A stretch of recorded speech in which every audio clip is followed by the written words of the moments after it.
What up, you guys? We are here for our weekly anchor message. This is our reading of the week where we get our spiritual assignments for the next several days ahead. This sort of keys in on the themes that we will be working with this week, maybe triggers that might come up for us, or particular kinds of like lessons or experiences, or possibly like opportunities that we might have for growth.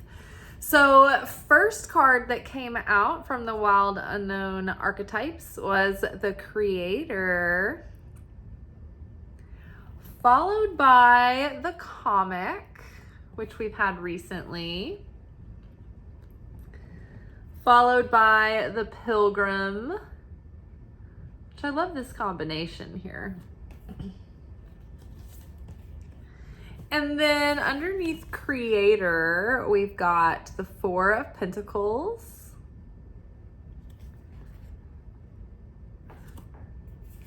underneath the Comic, we've got Ace of Swords,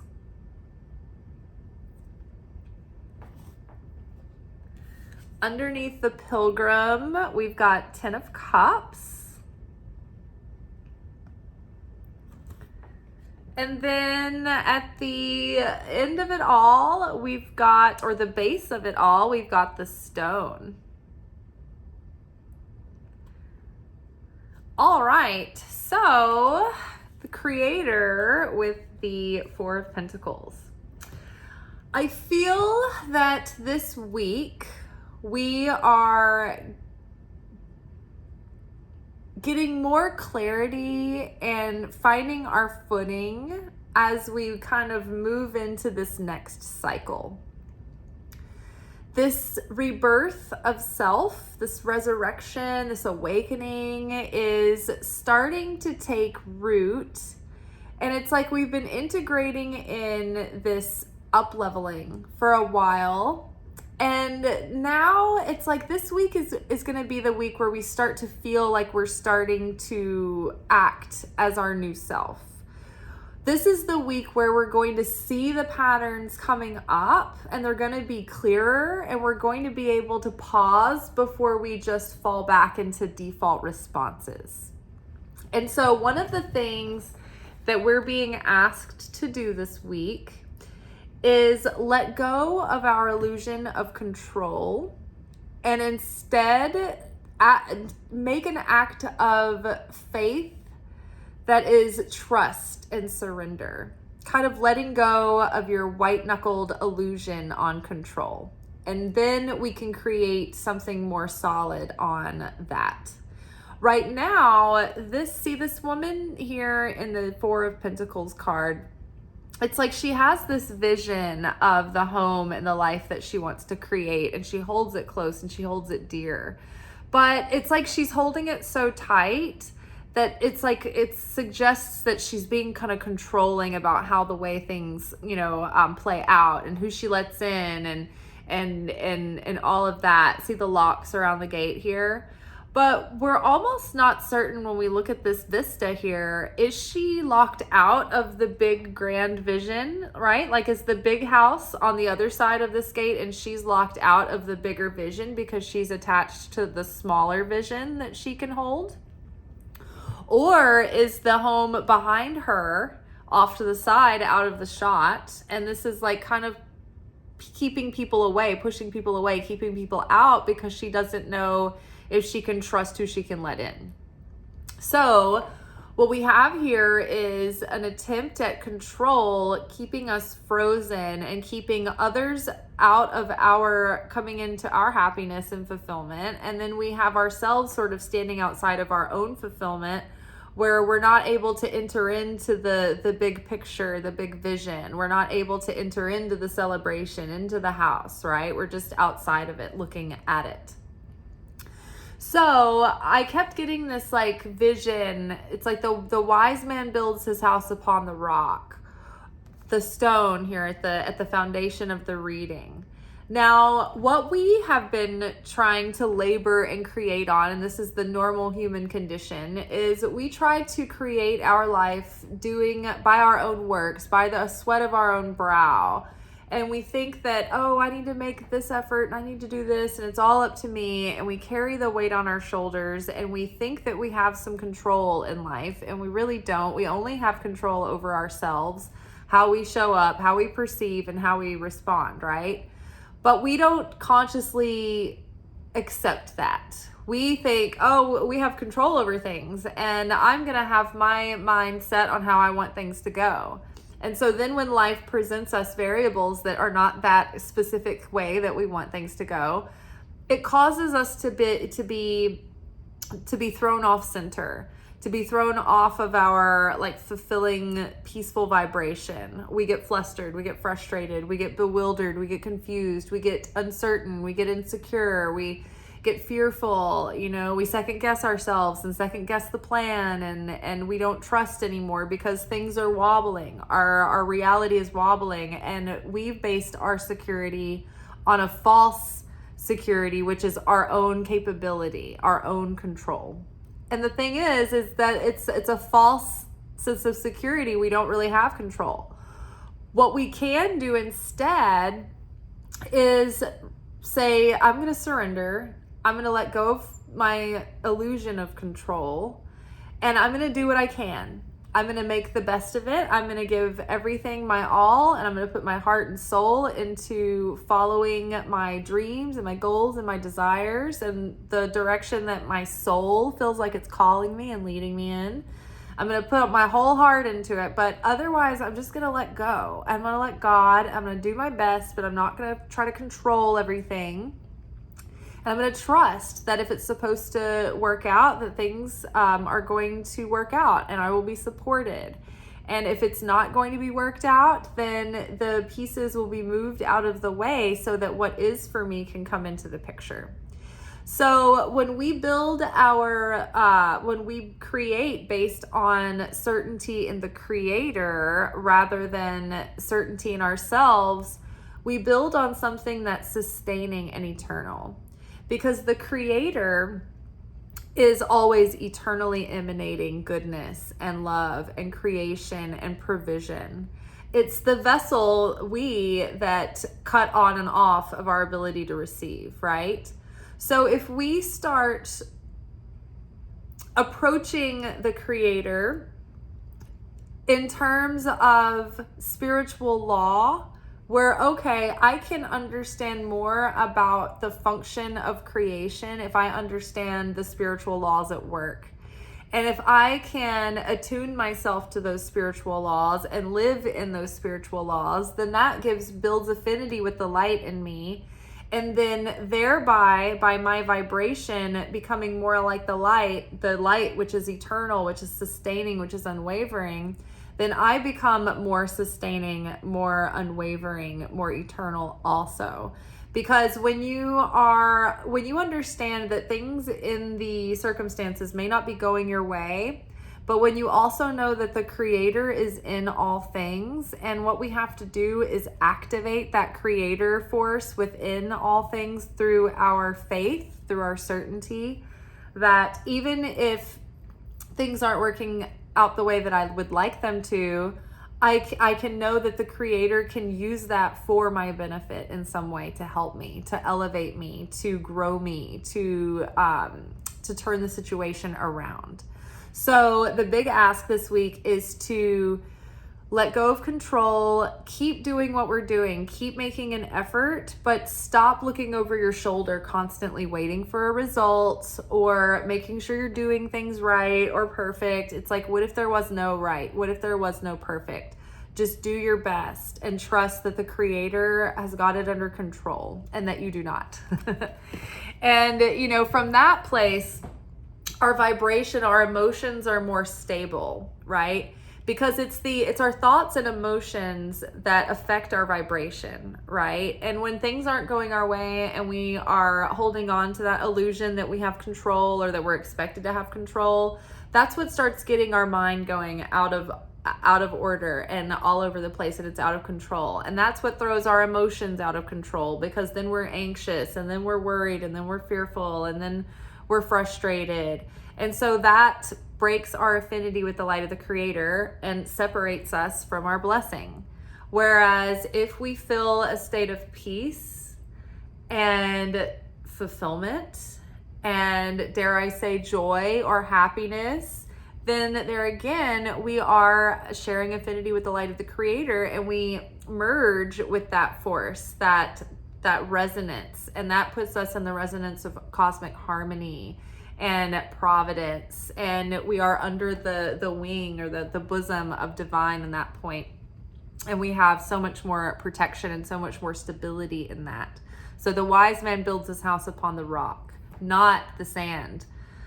So next we have the comic paired with the Ace of Swords.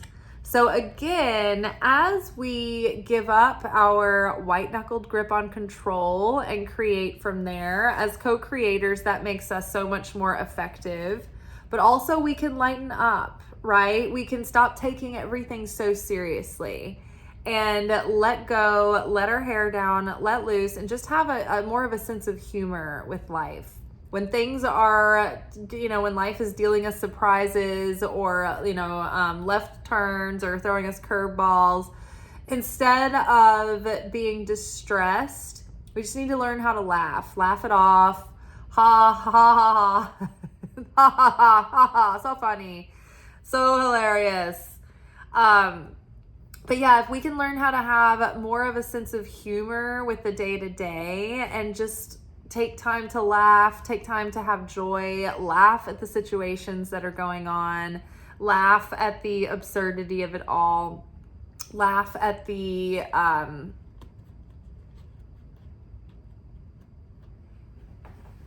idiocracy of it. It's like what is the word that I'm looking for? But that'll give us so much more clarity. It'll clear up our perspective. Everything that we see and that we experience, it's all filtered through what is called a hermeneutic lens. And the hermeneutic lens is a makeup of our indoctrinations, our presumptions about life, our experiences. It's all of the things that skew or affect the lens through which we perceive the world. Everything coming through that hermeneutic lens is flavored by our belief and how we see things, right? So if that is out of whack, then everything coming through that lens is distorted. And so we're gonna have a better lens to perceive through if we can have a sense of humor with life.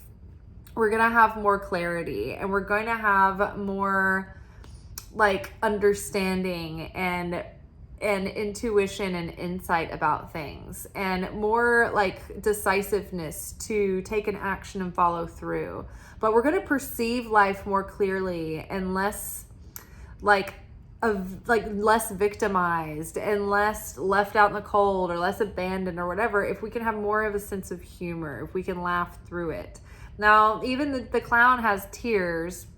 It's not to say that we're suppressing our sadness, but it's like that, it's like when you laugh through the crying, when something breaks and you're just if you've been sad about something, have you ever laughed at a wake or a funeral after everybody's been in such deep grief and everything's so tender, and somebody makes a joke and it's it feels so good to laugh, and it's it doesn't even have to be that funny, but it's just the satisfaction of the laugh coming through. It gives you such perspective in that moment, and it's so healing, right? So the same thing applies. It's okay, we're trying to enjoy our lives, right? Who knows when things are going to fall into place, and so we have to enjoy these days that go by. I mean, how fast do the days go by? How fast do the weeks go by, and the months and the years? And then you get to the end of the year and you're like, wow, did I enjoy myself? Did it just all go by in a flash? Did I ever look up from the desk that I was working at so hard, taking everything so seriously, to enjoy myself or to spend time with the people I loved, or to be able to laugh at the universe that's messing with me right now? It's not all so serious. So give up control. You will find that you will have more creative force. like creativity, but also in that metaphysical sense of creation force. When you're happy, when you're having fun, when you're in joy, and when you're playful, it makes you so much more malleable. And like I said, it's going to give us a different perspective. We're going to have a clearer perspective on life if we're not always so bogged down and so serious and so tired and so stressed and so at the end of our rope. We need to give ourselves a fresh fuse every day. I've been trying to visualize like putting a new fuse in either like a cartoon like bomb, you know, like those like cannonball kind of things with the fuse.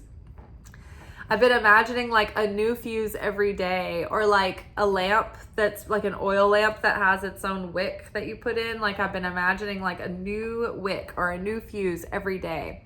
That way I don't feel like I'm already like frazzled with everyone coming from whatever's before that. It's like you're just running around already like with an empty frazzled tank, and you're like, I'm gonna lose it. And wherever you are is like, what's going on? And you're like code orange, and they're like, I'm not like code orange. Like, what's wrong? What's the problem? And you're like, you just don't get it. And it's like weeks and months and years of frustration. And they're just like, we're just out of that cream today. And you're like, no one ever has the right thing. And then you become a Karen. What are Karens? Karens are furious women who have a short fuse, who started the day with a short fuse, who never get to renew that fuse, right? The Karens of the world are frustrated women who just got lost in that frustration, and they have such a short fuse that they're going to snap any minute. And so that is how Karens happen. They can't give up control. They have this certain, picture of how things have to go, and they can't let go of it. And then their fuse is just already worn down. And so none of us want to be a Karen. So starting that fuse over every day, trying to laugh, trying to get a new perspective. And so something is happening soon. I think that something is going to come through, either a bunch of things at once. It's like, oh my gosh, all of these manifestations, or they're going to start like one at a time, and then another one's going to follow, and another one's going to follow. But I think we're about to be in a season or a new cycle of self-discovery that's going to have a lot of deep meaning and fulfillment behind it. But we can't reach the ultimate harmony and bliss and fulfillment here if we're coming from a place of control and frustration. We have to switch the channel. And so we have to get in this lighthearted sense of play and have a good sense of humor and learn. And, so many times that the comedians are so wise, they end up saying these like deep things, and they are deep, very deep people, even, though they're jokesters and they're joking around. But in order to see the humor in life and recognize when life is humorous and how funny life can be, you've got to have some depth and intelligence, right? So we are getting into a playful mindset. We're reigniting that joy and that love in our hearts so that we can be joyful and playful. But I really think that things are coming in to our lives, like new things are coming. We are aligning with that vibration of harmony, of bliss, of fulfillment. But I think that in aligning with that on a spiritual level, and that's what we're building this like on that rock of eternity, we are setting the stage on a vibrational level first. So that gives us a sturdy foundation and a sturdy structure to build on from there. If our vibration isn't stable or secure, then whatever we build from there won't really be stable and secure either. It'll be shaky. Our frequency won't be sustaining, and our magnetism will be weak and cutting in and out. But when we have a solid vibration, when we have a solid mindset, and we can condition our energy and our outlook, then when we change and we grow and we do all that work on a spiritual level, and we set that spiritual vibrational foundation that's like, okay, I've changed my mindset.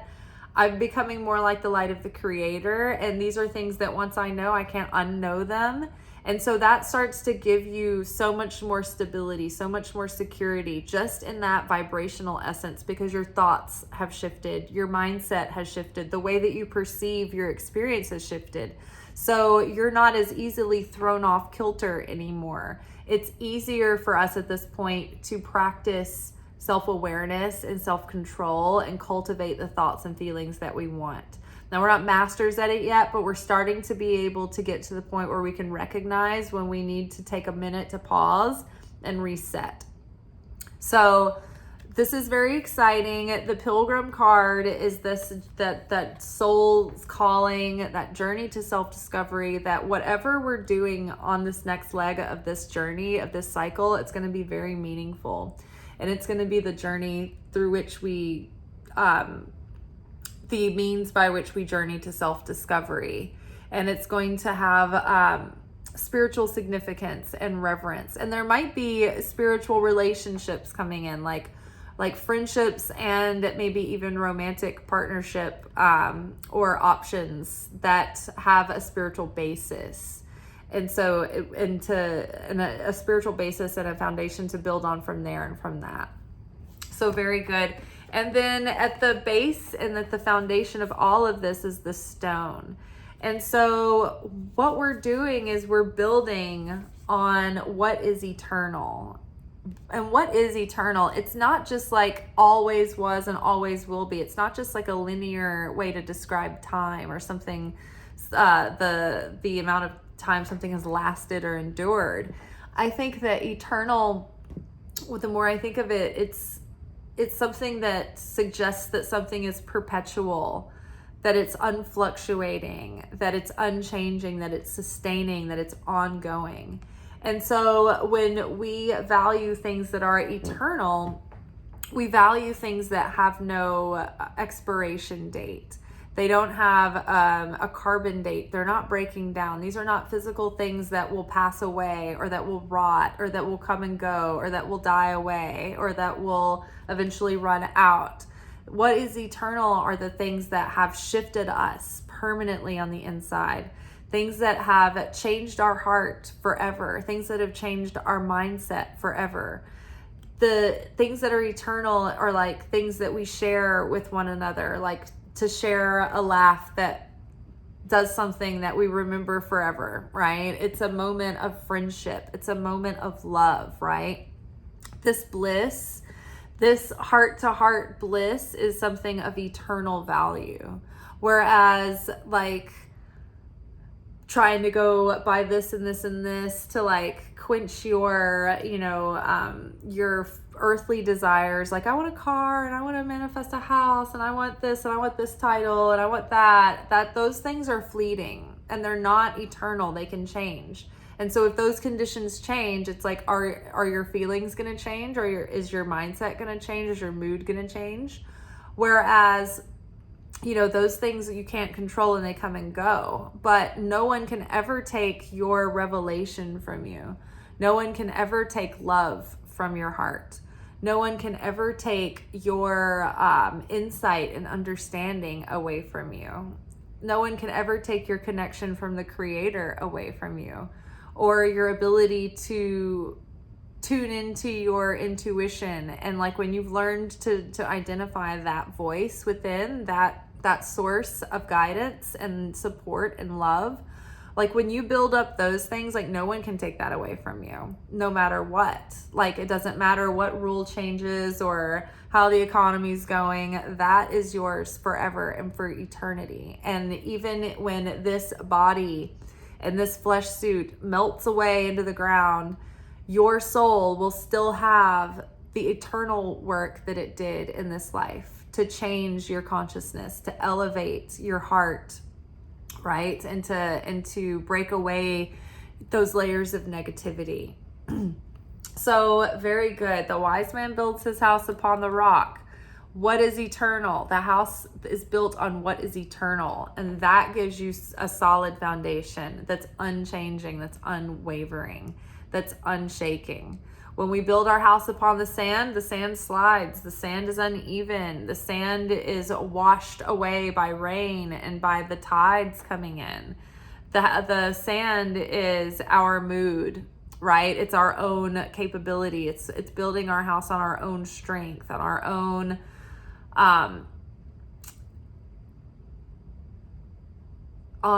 own talents and merits and laurels, right? Rather than building that on our trust in the Creator. It's like in the wilderness when the Israelites were having to rely upon God for their food when they were in the wilderness, and the manna came from the sky, right? And they were only allowed to take the amount of manna that they needed for each day. They weren't allowed to take more than that. And that was an exercise of faith, of certainty, of I am voting against my insecurity that there's not going to be food tomorrow. I'm fighting against my fear that wants me to take more than I need for the day. No one will see it. I can just sneak it under there, but they do see it, right? And so by practicing that act of faith every day, I'm not taking more than I need for this day. You are, even when you feel the fear, even when you feel insecure, even when you don't think this way, you can still choose to respond this way. You can still choose to behave with certainty. And the certainty leaves the extra manna on the ground. The certainty says, no, it will be here tomorrow. And even though I'm scared that it won't be, I'm going to make my action and choice based on the belief that I choose to hold that it will be there, right? All right, you guys, I think that is all for today. I'm excited to see the Ten of Cups here with the Pilgrim card. I think that there's a new chapter starting that's going to be very fulfilling, and it's going to have more depth and more meaning for us, and it's going to be a path of self-discovery. But I don't think it's going to be alone. I think that we're going to be accompanied by kindred spirits and maybe even new love, So we'll see how that shakes out.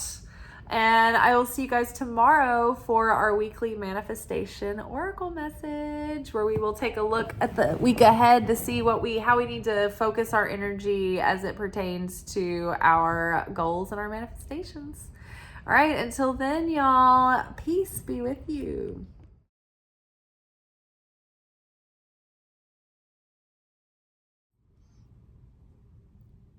Thank you for watching. If you enjoyed this video and you got something out of it, then please give it a like. Subscribe to the channel. Turn on notifications to be notified of when I drop content. Like the videos, comment, share them. Anything that you do helps these messages get out to other people who need them. So you watching a video and taking an action on it actually makes a positive difference in someone else's life.